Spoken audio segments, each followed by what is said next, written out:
Several theories could explain the stray voltage and dimming lights you observed. Firstly, consider a high resistance hot touching the drain. The theory suggests that a hot wire is touching the drain pipe somewhere, creating a high resistance short. Shorting the drain, an electrical metallic tubing, abbreviated EMT, provides a low resistance path, allowing more current to flow back to the panel. This increase in current would result in higher voltages at the outlets. Secondly, let's examine an isolated neutral touching the drain. The theory postulates that an isolated neutral is touching the drain pipe, preventing current from returning to the panel. Shorting the drain, an EMT provides a complete neutral path, allowing all the current to flow back to the panel. This would result in increased voltage at the outlets. Thirdly, the induction theory should be explored. The induction theory suggests that an isolated neutral is inducing voltage on the drain pipe. Shorting the drain, an EMT provides a path for the induced voltage to flow, reducing the voltage on the drain pipe. For temporary safety measures, bonding the drain pipe to the grounded cold water pipe to the grounded EMT would be an effective temporary safety measure. This would provide a low resistance path for the stray voltage to return to the panel, reducing the risk of shocks or fires. As for a long-term solution, the best approach is to cut the circuit at the source and replace the wiring that is affected. This would ensure that the problem is resolved and prevent it from recurring in the future. It is important to remember that these theories are based on the limited information provided. Further investigation is necessary to determine the exact cause of the issue. The presence of hack wiring and low current carrying conductors in the house indicates that a comprehensive electrical inspection and rewiring may be necessary for the entire house to ensure safety. When dealing with electrical issues, it's important to follow safety precautions to protect yourself from potential hazards.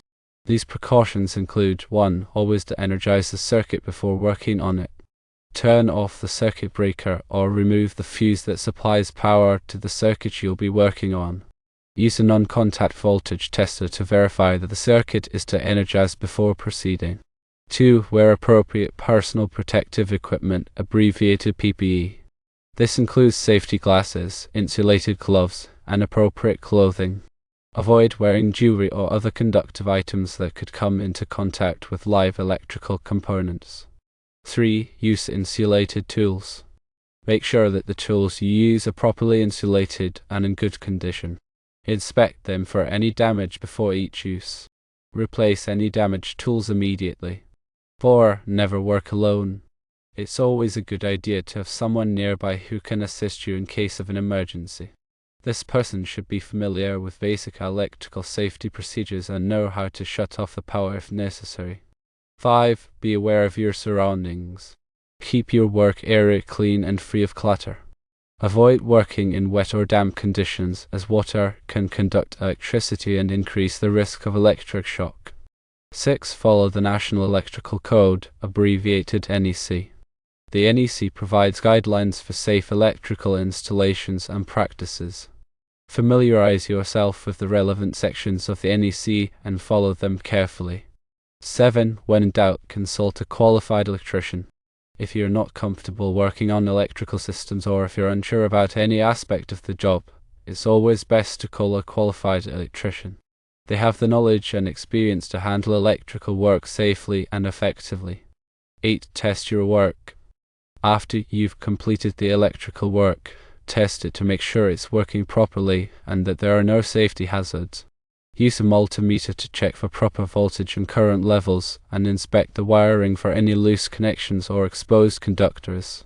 9. Label your circuits. Clearly label all circuit breakers and fuses in your electrical panel to make it easier to identify and shut off power to specific circuits. This can be especially helpful in emergencies. 10. Regularly inspect your electrical system. Periodically inspect your electrical system for any signs of damage or wear. Look for frayed wires, cracked insulation, loose connections, and other potential hazards. Address any issues promptly to prevent them from becoming more serious.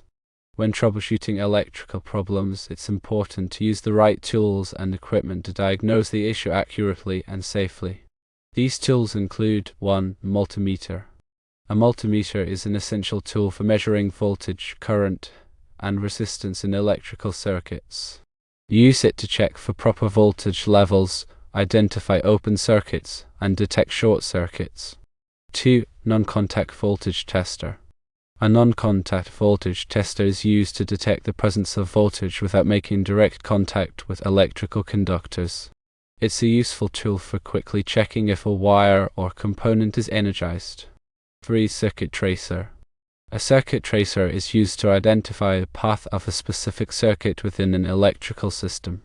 It consists of a transmitter that sends a signal through the circuit and a receiver that detects the signal, allowing you to trace the circuit's path. 4. Insulation tester. An insulation tester, also known as a megometer, is used to measure the resistance of insulation materials. It applies a high voltage to the insulation and measures the leakage current to determine the insulation's integrity. 5. Clamp meter. A clamp meter is used to measure current without disconnecting the circuit. It clamps around a wire and measures the magnetic field produced by the current flowing through the wire. 6. Receptacle tester. A receptacle tester is used to check the wiring of electrical outlets. It plugs into the outlet and indicates whether the outlet is properly wired, grounded, and polarized. 7. Wire stripper. A wire stripper is used to remove the insulation from electrical wires without damaging the conductors. It's important to use the correct size wire stripper for the wire gauge to avoid nicking or cutting the conductors. 8. Crimper. A crimper is used to crimp connectors onto electrical wires. It creates a secure and reliable connection between the wire and the connector. 9. Fish tape. A fish tape is used to pull wires through conduits or walls. It's a long, flexible tape that can be inserted into the conduit or wall cavity and used to pull the wires through. 10. Voltage indicator.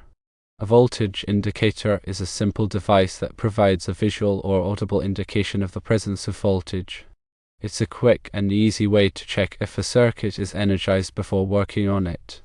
When dealing with stray voltage issues, there are several potential causes and contributing factors to consider. These include 1. Faulty wiring. Damaged or deteriorated wiring can cause current to leak to ground, resulting in stray voltage. Look for frayed wires, cracked insulation, and loose connections. 2. Improper grounding. A properly grounded electrical system provides a low resistance path for fault currents to flow back to the source, preventing stray voltage. Check for proper grounding of equipment, appliances, and metal enclosures. 3. Shared neutrals. Sharing a neutral conductor between multiple circuits can cause neutral currents to become unbalanced, leading to stray voltage. Make sure that each circuit has its own dedicated neutral conductor. 4. Inductive coupling. Inductive coupling occurs when the magnetic field from one conductor induces a voltage in a nearby conductor. This can cause stray voltage in metal objects that are near energized wires. 5. Capacitive coupling. Capacitive coupling occurs when there is a voltage difference between two conductors separated by an insulating material. This can cause stray voltage in metal objects that are near energized wires. 6. Environmental factors. Environmental factors such as moisture, humidity, and corrosion can contribute to stray voltage. These factors can degrade insulation materials and create conductive paths for current to leak to ground. 7. Improper bonding. Bonding is the process of connecting metal objects together to create a continuous electrical path. Improper bonding can create voltage differences between metal objects, resulting in stray voltage. 8. Harmonic currents. Harmonic currents are non-sinusoidal currents that can be generated by electronic devices such as computers, fluorescent lights, and variable frequency drives. These currents can cause voltage distortion and contribute to stray voltage. 9. External sources. Stray voltage can also be caused by external sources such as power lines, transformers, and other electrical equipment. These sources can induce voltage in nearby metal objects. 10. Lack of maintenance. Regular maintenance of electrical systems is essential to prevent stray voltage. This includes inspecting wiring, tightening connections, and testing grounding systems. To determine the long-term solution, it is important to take multiple steps. These include 1. Conduct a thorough inspection. Begin by conducting a thorough inspection of the electrical system to identify any visible signs of damage, deterioration, or improper wiring. Pay close attention to areas where stray voltage has been detected. 2. Test grounding systems. Test the grounding systems to ensure that they are properly installed and functioning correctly. Use a ground resistance tester to measure the resistance of the grounding electrodes and verify that they meet the requirements of the National Electrical Code, abbreviated NEC. 3. Check wiring connections. Check all wiring connections for tightness and corrosion. Loose or corroded connections can create resistance and contribute to stray voltage. Tighten any loose connections and clean any corroded connections. 4. Isolate circuits. Isolate circuits one at a time to determine if the stray voltage is originating from a particular circuit. Turn off the circuit breaker for each circuit and measure the voltage between the metal object and ground. If the voltage disappears when a particular circuit is turned off, that circuit is likely the source of the stray voltage. 5. Trace wiring. Once you've identified the circuit that is causing the stray voltage, trace the wiring to identify the source of the problem. Look for damaged wires, loose connections, and improper grounding. 6. Repair or replace faulty components. Repair or replace any faulty components that are contributing to the stray voltage. This may include replacing damaged wires, tightening loose connections, or installing new grounding electrodes. 7. Improve grounding. Improve the grounding system to provide a low resistance path for fault currents to flow back to the source. This may involve installing additional grounding electrodes, bonding metal objects together, or upgrading the grounding conductor. 8. Install surge protection. Install surge protection devices to protect against voltage surges and transients that can contribute to stray voltage. Surge protection devices can be installed at the main electrical panel or at individual outlets. 9. Balance loads. Balance the loads on each circuit to minimize neutral currents. Unbalanced loads can cause neutral currents to become excessive, leading to stray voltage. 10. Monitor voltage levels. Monitor voltage levels regularly to detect any changes or fluctuations that may indicate a problem. Use a voltage meter to check voltage levels at various points in the electrical system. After implementing these steps, it's important to verify that the stray voltage issue has been resolved and that the electrical system is operating safely. To do this, one must 1. Retest voltage levels. After making repairs or improvements to the electrical system, retest voltage levels to ensure that the stray voltage has been eliminated. Use a voltage meter to check voltage levels at various points in the system and verify that they are within acceptable limits. 2. Inspect wiring. Inspect all wiring to ensure that it is properly installed, supported, and protected. Look for any signs of damage, deterioration, or improper wiring. 3. Verify grounding. Verify that all grounding systems are properly installed and functioning correctly. Use a ground resistance tester to measure the resistance of the grounding electrodes and verify that they meet the requirements of the NEC. 4. Test GFCI protection. Test ground fault circuit interrupter, abbreviated GFCI, protection to ensure that it is working properly. Use a GFCI tester to simulate a ground fault and verify that the GFCI trips and de-energizes the circuit. 5. Check bonding. Check all bonding connections to ensure that they are tight and secure. Loose or corroded bonding connections can create resistance and contribute to stray voltage. 6. Monitor performance. Monitor the performance of the electrical system over time to detect any changes or fluctuations that may indicate a problem. Use a data logger to record voltage levels, current levels, and other parameters. 7. Conduct regular maintenance. Conduct regular maintenance of the electrical system to prevent stray voltage and other electrical problems. This includes inspecting wiring, tightening connections, and testing grounding systems.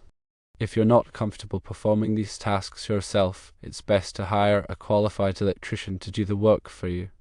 Additionally, there are electrical code considerations to note.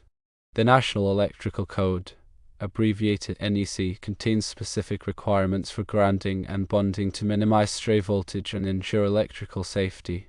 These requirements include 1. grounding electrode system. The NEC requires that all electrical systems have a grounding electrode system that is connected to the earth. The grounding electrode system must consist of one or more grounding electrodes, such as ground rods, metal underground water pipes, or concrete encased electrodes. 2. Grounding conductor. The NEC requires that a grounding conductor be installed to connect the grounding electrode system to the electrical system. The grounding conductor must be sized according to the size of the service entrance conductors. 3. Equipment grounding conductor. The NEC requires that an equipment grounding conductor be installed to ground metal enclosures and equipment. The equipment grounding conductor must be sized according to the size of the circuit conductors. 4. Bonding. The NEC requires that all metal objects that are likely to become energized be bonded together to create a continuous electrical path. This includes metal water pipes, metal gas pipes, metal conduits, and metal enclosures. 5. Ground fault circuit interrupter, abbreviated GFCI, protection. The NEC requires that GFCI protection be provided in certain areas where there is a high risk of electric shock, such as bathrooms, kitchens, and outdoor locations. 6. Surge protection. The NEC recommends that surge protection devices be installed to protect against voltage surges in transit. Surge protection devices can be installed at the main electrical panel or at individual outlets. 7. Isolated ground receptacles. The NEC permits the use of isolated ground receptacles in certain applications where sensitive electronic equipment is used. Isolated ground receptacles have a separate grounding conductor that is isolated from the normal equipment grounding conductor. 8. Separately derived systems. The NEC contains specific requirements for grounding separately derived systems such as generators and transformers. Separately derived systems must have their own grounding electrode system that is separate from the main grounding electrode system. 9. Healthcare facilities. The NEC has specific requirements for grounding and bonding in healthcare facilities to ensure patient safety. These requirements are more stringent than those for general electrical systems. 10. Agricultural buildings. The NEC has specific requirements for grounding and bonding in agricultural buildings to protect livestock from stray voltage. These requirements are designed to minimize the risk of electric shock to animals. It's important to consult the NEC and follow its requirements when designing and installing electrical systems to minimize stray voltage and ensure electrical safety.